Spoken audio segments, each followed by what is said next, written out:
ainda o vídeo aqui, clique em curtir, clique aí no joinha, no gostei, para ajudar esse vídeo a ter mais relevância, isso é importante. Peço que você compartilhe ele para mais pessoas virem. Deputada, ao longo do ano passado, como a senhora falou, o plenário da Câmara, e muito também por provocação da Comissão Externa de Enfrentamento à Covid, votou diversas matérias de cunho essencial para a população brasileira, com reflexo também positivo na vida das mulheres, como, por exemplo, o auxílio emergencial, que salvou muitas vidas em 2020, e também matérias que tentam combater a violência contra a mulher, que cresceu nesse período de pandemia. Essas pautas continuam agora em 2021, e a senhora também pode citar para a gente outras matérias que a bancada feminina tem como prioritárias neste ano de 2021? Bom, essas pautas continuam, em especial nesta semana, né? Nós precisamos votar na Câmara a questão da retomada do auxílio emergencial. São muitas famílias que já estão passando muito mais necessidades do que passaram no ano passado, porque ainda no ano passado, com um volume grande de pessoas que ficaram desempregadas em função da pandemia, as mulheres que são arrimo de família, que sustentam suas famílias, tiveram suas dificuldades básicas minimizadas pelo auxílio emergencial. Mas neste ano ainda de 2021 a gente não tem este texto aprovado, desde da Câmara do Senado na última semana. Esta semana a gente precisa deliberar esta matéria. Nós precisamos continuar deliberando todas as matérias que as mulheres estão à frente, como na defesa de mais vacinas. Essa é uma das pautas muito importantes que nós temos. A Câmara e o Senado Federal não têm se furtado de votar todos os textos na defesa de mais vacinas, e aí aqui eu quero pontuar que tem um número grande de mulheres que atuam na educação, então nós precisamos de vacinas também para as nossas professoras, as nossas educadoras, para que elas possam estar nas salas de aula com mais segurança.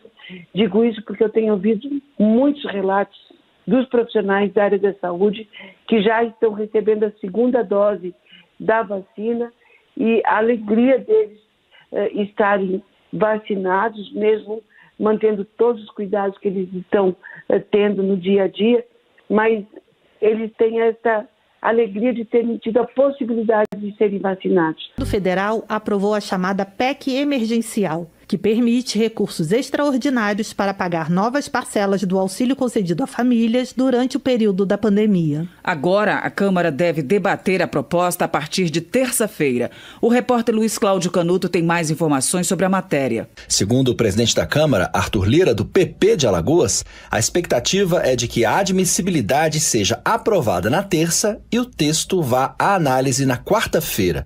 Ele afirma que não existe unanimidade, mas uma maioria significativa. Os deputados e deputadas tendo conhecimento do texto, pelo menos dá para as lideranças e os partidos se posicionarem com relação ao mérito a partir da terça-feira, que é o que eu penso, sugeri aqui no Colégio de Líderes, todo dia para a discussão e talvez a votação da admissibilidade, e primeiro e segundo turno na quarta-feira, numa possibilidade mínima de acordo do plenário. O deputado Daniel Freitas, do PSL de Santa Catarina, será o relator da matéria em plenário. A PEC emergencial permite ao governo federal pagar o auxílio emergencial em 2021 por fora do teto de gastos do orçamento e do limite de endividamento. O valor, a duração e a abrangência do novo auxílio ainda vão ser definidos pelo Executivo. A PEC permite que o auxílio emergencial seja financiado com créditos extraordinários limitados ao total de 44 bilhões de reais, mas o governo ainda terá que editar uma medida provisória com as novas regras do benefício. O texto também cria mecanismos de ajuste fiscal para a União, estados e municípios. Será o grande destaque da pauta da Câmara nos próximos dias, na opinião do deputado Aliel Machado, do PSB do Paraná e integrante da Frente Parlamentar do Serviço Público. A principal discussão agora é votar a PEC que trata do auxílio emergencial, porque essa PEC emergencial traz a possibilidade do auxílio emergencial. Porém, ela tem outras nuances, ela tem outros termos junto que nos preocupam. Então, é a discussão predominante que deve ocupar o espaço na semana que vem aqui no plenário. O deputado Joaquim Passarinho, do PSD do Pará, fala sobre a importância do retorno do auxílio emergencial. Precisamos dessa PEC emergencial para que possamos aprovar um auxílio emergencial novamente, em outros patamares, em outra realidade, mas com a manutenção da pandemia, com os problemas ainda avançando sobre o Brasil, nós precisamos dar tranquilidade, dar paz às pessoas que não têm renda, que não conseguem trabalhar em virtude dos problemas que a pandemia traz. A PEC emergencial está na Câmara porque o plenário do Senado concluiu a votação da proposta na última quinta-feira. A proposta a ser analisada agora pelos deputados também prevê a redução de incentivos e benefícios tributários atuais. Segundo o texto, o presidente da República deverá apresentar um plano de redução gradual desse tipo de benefício, mas não seriam atingidos o Simples, o subsídio à Zona Franca de Manaus e os produtos da cesta básica, além do financiamento estudantil para alunos do ensino superior. Da Rádio Câmara de Brasília, Luiz Cláudio Canuto. Pompeu de Matos, do PDT do Rio Grande do Sul, afirma que a PEC emergencial tem mais pontos negativos do que positivos.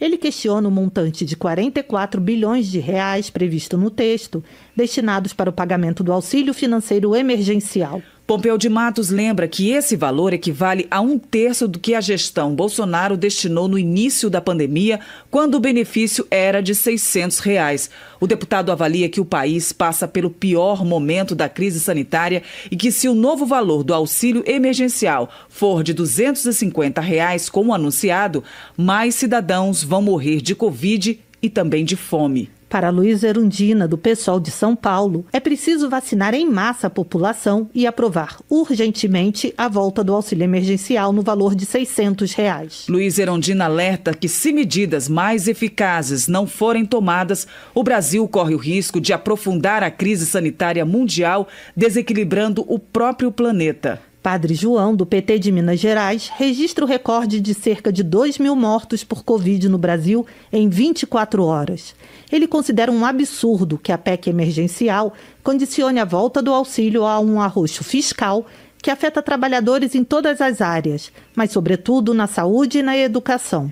Para Padre João, o Brasil precisa do auxílio emergencial para garantir dignidade para as pessoas. O deputado também critica a omissão do presidente Bolsonaro, a quem responsabiliza pela piora do quadro da pandemia e pela falta de vacinas no país. Maria do Rosário, do PT Gaúcho, defende a volta do auxílio emergencial no valor de R$ 600 para os brasileiros que estão em linha de extrema pobreza. Maria do Rosário afirma que o valor de R$ 250 defendido pelo governo não é suficiente para cobrir a alta da inflação e os altos custos de itens básicos à sobrevivência. Rogério Correia, do PT de Minas Gerais, considera que a PEC emergencial é, na realidade, um ajuste fiscal, retirando direitos dos servidores públicos. O deputado ressalta que a economia brasileira vai mal, com 4,1% de queda do PIB, e mesmo assim o governo insiste na proposta. Rogério Correia também critica o valor máximo de 44 bilhões para pagamento do auxílio emergencial aprovado no Senado. Ele defende a volta do auxílio emergencial de R$ 600. Termina aqui o jornal Câmara dos Deputados.